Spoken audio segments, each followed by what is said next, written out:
বিপদ আসলেই প্রথমে বিশ্বনবী সাল্লাল্লাহু আলাইহি ওয়াসাল্লাম একটা দোয়া পড়তেন। তিনি পড়তেন ইন্না লিল্লাহি ওয়া ইন্না ইলাইহি রাজিউন। তাহলে বিপদ এলেই আমরা এখন থেকে ইন্না লিল্লাহ করব, নাকি হায় হুতাশ করবেন?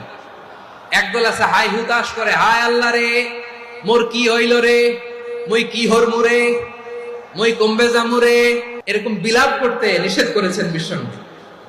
কি করব, কই যাব, কি হবে, হায় হায়, এরকম হাহুতাশ আছে না নাই?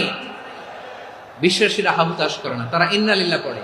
তারপরে বিশ্বনবী পড়তেন আল্লাহুম্মা আজুরনি ফি মুসিবাতি ওয়াখলুফ লি খায়রাম মিনহা।